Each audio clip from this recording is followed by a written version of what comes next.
Good afternoon. Welcome to the Midday Mull for Monday, the 29th of August.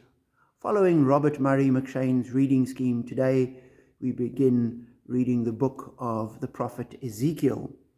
And it begins, "In my 30th year, in the 4th month, on the 5th day, while I was among the exiles by the Kibar River, the heavens were opened, and I saw visions of God."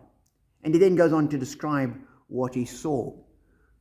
But an important point that comes out of this opening verse is, for many of the people of Israel, they thought God was in the temple was in Jerusalem, God was back there, and they were now stuck out here.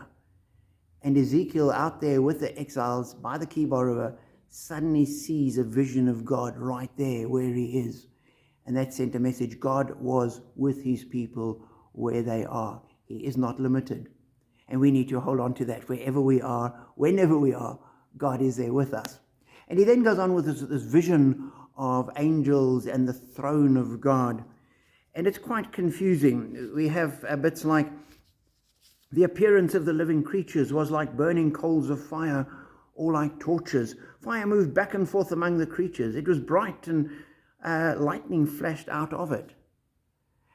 And Ezekiel's trying to describe something that he doesn't actually have the paradigm for.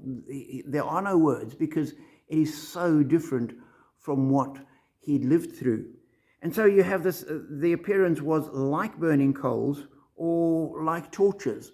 Quite different images, and he can't actually put his finger on it. And there are these two things. It's a bit like that, or it might have been a bit like that. So it's fairly opaque. And again, we have a little later on, when the creatures moved, I heard the sound of their wings, like the roar of rushing waters, like the voice of the Almighty, like the tumult of the army.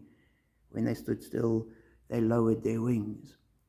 And here he has this sound which he can't quite put his finger on, because it's a bit like this and it's a bit like that. And all the sounds that he had experienced, it wasn't quite like any of them. And so he's trying to put into words something that you can't actually describe. And when I was at school, there were people that read through this and tried to say, "Oh, look, it's talking about circles, and there's lights, there's eyes on the circles, that's lights, and what he's describing here is a flying saucer. This is aliens he's describing." You think, no, it's not. You're trying to impose a 20th century concept onto a sort of, about 8th century BC writing. It just doesn't work. So what do we make of this? And for me, it is a case of God is undescribable.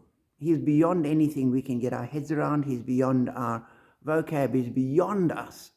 And we need to always remember that. The closer we get to God, the more distant the image becomes, and the more unclear it is. And you talk about, I believe in God. Just from that perspective, yes, I know what God is, I know what I'm talking about. But then you start thinking about God, and you start thinking about Jesus as God and the Father as God. You start thinking about the Trinity, and it becomes more and more difficult to get your heads around the more you think about it, and that's sort of the closer you get to God. And that's where Ezekiel is.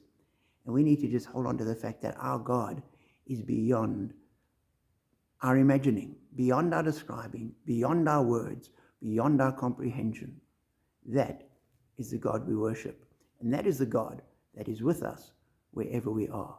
Be encouraged by that, and be blessed.